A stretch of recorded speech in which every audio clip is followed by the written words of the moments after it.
Coming back to movies,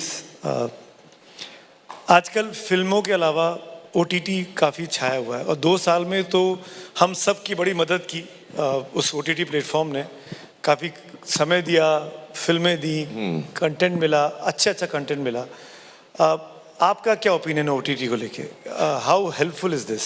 I think it's a wonderful platform because इसमें अलग किस्म का कंटेंट बन सकता है, लॉन्ग फॉर्म कंटेंट बन सकता है। आप सिनेमा में आप फिल्म बनाते हैं जो 2-2.5 घंटे की होती है, ओटीटी में या टेलीविज़न पे आप सीरीज़ बना सकते हैं जो 10 एपिसोड्स की है, 20 की है या मल्टीपल सीजन्स की है। तो आप अलग किस्म के मटेरियल्स, अलग किस्म की कहानियाँ उठा सकते हैं जो लंबी चलती हैं। आप करने वाले हैं कुछ? अगर कुछ इंटरेस्टिंग आएगा ज़रूर मैं करूँगा। आई थिंक अच्छा, ओटीटी से एक और चीज़ हुई है कि फिल्म इंडस्ट्री में एक्टर्स, क्रिएटिव लोगों को, राइटर्स, डायरेक्टर्स को, बहुत सारे लोगों को बहुत काम मिला है बिकॉज काम बहुत बढ़ गया है। ना सिर्फ फिल्में बन रही हैं, ना सिर्फ टेलीविज़न हो रहा है, लेकिन अब नेटफ्लिक्स, अमेज़ॉन और सारे प्लेटफॉर्म्स वो भी कंटेंट प्रोड्यूस कर रहे हैं। तो इतना काम हो रहा है तो लोगों को काम मिल रहा है। अच्छा, इससे ये भी होता है कि बहुत सारे जो एक्टर्स स्ट्रगल कर रहे थे अब उनको जल्दी से काम मिल रहा है। So lot of people who are now getting work, you know, which is very good. I think इससे अच्छी बात है, it will throw up fresh talent. Actually मैं इस चीज़ को अलग नहीं देखता हूँ। वो कंटेंट इज कंटेंट, कहानी कहानी है। आप उसको यहाँ देखें, वहाँ देखें, आप किताब में पढ़ें, आप किसी पेंटिंग में कहानी देख लें, आपको ही गाने में कहानी मिल जाए आपको। एक अंतर है आमिर, जो मुझे लगता है एज अ व्यूअर, क्योंकि हम तो बनाते नहीं हैं, देखते हैं। जब आप फिल्में करते हैं तो आपको एक सेंसर सर्टिफिकेशन लेना पड़ता है। जब आप ओटीटी करते हैं तो वो दायरा ख़त्म हो जाता है और फिर भाषा, विजुअल्स। ऐसी बात है? Is it so? ओटीटी में सेंसर नहीं होता है? अच्छा, मुझे नहीं पता था ये। आई डोंट नो, मैं ऐसा कोई कंटेंट नहीं उठा रहा हूँ जो मुझे लगे कि सेंसर होगा एंड ऑल दैट। मतलब सेंसर में प्रॉब्लम होगा। I don't think so. ऐसा नहीं है। मैं इसलिए कह रहा हूँ कि आप बहुत सी सीरीज ऐसी हैं हिंदी में जो आप शायद उस पर फिल्म नहीं बना पाते या फिल्म में वो सीन नहीं रख पाते। हाँ, मतलब सिनेमा में आप कुछ चीज़ें नहीं दिखा पाएंगे because of these restrictions, but you can show them on OTT. हाँ, it's a good thing. It's a good thing. Well, I suppose it's different. I mean, I don't know whether it's good और bad. देखिए, censorship, जहाँ तक censorship का सवाल है, I feel it's very important to have your own sense कि मेरा conscience क्या कहता है, मैं अपने देश के ऑडियंस को, बच्चों को मैं क्या दिखा रहा हूँ।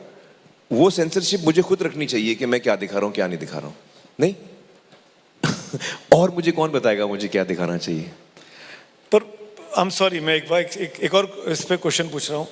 बहुत सी सीरीज, क्योंकि टीवी का घर पे लगा हुआ है, घर पे बच्चे भी हैं, मतलब आज़ाद भी है और आमिर खान भी है, और ऐसा कोई सीन आ गया है जो आप चाहते हैं कि आज़ाद ना देखे, जिसमें भाषा है, स्लैंग है, इस तरह की चीज़ें हैं, उस वक्त में क्या करना चाहिए? तब लगता है कि कहीं सेंसरशिप ठीक भी है शायद। I am asking you as a creative person. हाँ, this is a tough question यार, बिकॉज एज अ पेरेंट यकीनन कुछ कंटेंट होगा जो मुझे लगे जैसे बहुत वायलेंट होगा या कुछ होगा। I don't want children to see it. मतलब मैं खुद भी बनाऊं तो I don't want children to see it. और वो कंटेंट अगर घर पे फ्रीली अवेलेबल है तो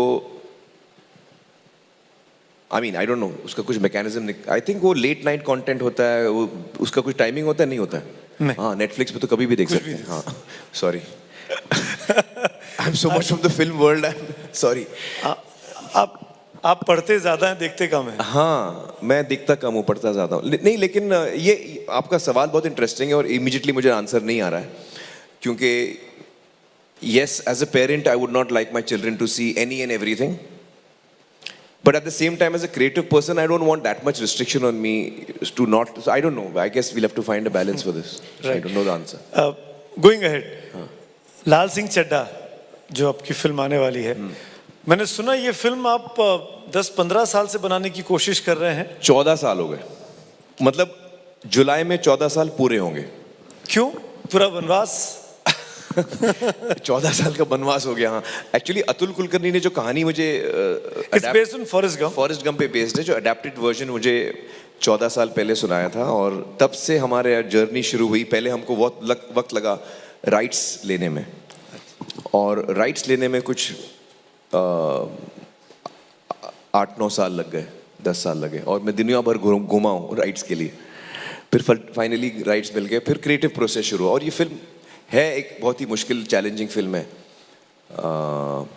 फिर 2 साल कोविड भी हो गया बीच में, so it's taken us time, but that's okay, I don't mind, as long as I hope कि जो हम लोग बनाने चले हैं, क्योंकि एक्चुअली लाल सिंह जो है ना, मैं आपको बताऊं,